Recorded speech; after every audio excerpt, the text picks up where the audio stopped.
Assalamualaikum warahmatullahi wabarakatuh. Sebelumnya perkenalkan, nama saya Rizka Setia Utami dengan NIM 10324013 dari kelas Hukum Tata Negara A. Di sini saya akan memaparkan materi mengenai hudud 1, hudud 2, qisas dan diyat, reformasi dan positifikasi hukum Islam di Indonesia. Hudud adalah hukuman yang telah ditetapkan langsung oleh Allah dalam Al-Quran dan hadis dan tidak dapat diubah atau diringankan oleh hakim. Yang pertama ada zina. Zina adalah hubungan seksual antara laki-laki dan perempuan tanpa adanya ikatan nikah secara sah. Sanksinya adalah kalau belum menikah itu dicambuk 100 kali, kalau sudah menikah itu dirajam sampai mati. Yang kedua ada qadhaf. Qadhaf adalah menuduh seseorang yang melakukan zina tanpa bukti yang sah. Sanksinya adalah dicambuk 80 kali. Yang ketiga ada syirbah. Syirbah adalah seseorang yang mengonsumsi minuman yang memabukkan atau bisa disebut juga dengan khamr. Sanksinya adalah dicambuk 40 kali. Yang keempat ada syarikah. Syarikah adalah mengambil harta orang lain secara sembunyi-sembunyi atau mencuri. Sanksinya adalah dipotong tangan.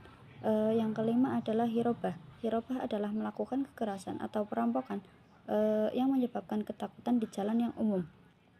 Sanksinya adalah tergantung dari tingkat kejahatannya. Yang keenam ada riddah. Riddah adalah seseorang yang keluar dari agama Islam secara terang-terangan. Sanksinya adalah hukuman mati. Yang ketujuh ada bughah. Bughah adalah kelompok muslim yang memberontak atau menolak ketaatan pemerintah terhadap pemerintah yang sah. Sanksinya ada dua, tindak pidana secara langsung dan tindak pidana secara tidak langsung. Kalau secara langsung contohnya pembunuhan, itu hukuman mati. Yang tidak langsung contohnya zina, itu sanksinya bisa berupa hudud atau hukuman tetap. Terus qisas adalah hukuman balasan yang diberikan kepada pelaku kejahatan, terutama pada kasus pembunuhan atau penganiayaan dengan hukuman yang setara dengan perbuatannya. Sanksinya adalah bisa dilakukan dengan perbuatan yang setara atau bisa diganti dengan diyat atau ganti rugi. Diyat adalah denda atau ganti rugi yang diberikan kepada keluarga korban atas pembunuhan atau penganiayaan yang tidak dikenai qisas. Terus ada reformasi dan positifikasi hukum Islam di Indonesia. Reformasi adalah pembaruan hukum Islam agar sesuai dengan kebutuhan masyarakat moral dan tanpa meninggalkan ajaran dasarnya. Contohnya seperti konsep diyat atau ganti rugi. Terus positifikasi hukum Islam adalah memasukkan nilai-nilai Islam ke dalam hukum negara agar bisa ditegakkan di pengadilan.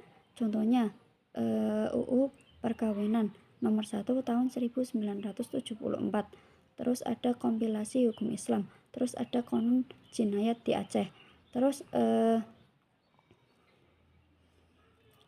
proses reformasi dan positifikasi hukum Islam di Indonesia itu melalui penguatan peradilan agama dan revisi UU Peradilan Agama. Terus kompilasi hukum Islam di Indonesia itu mencakup tiga hal, yaitu hukum perkawinan, hukum kewakafan, dan hukum perkawinan, hukum perwakafan, dan hukum perwakafan.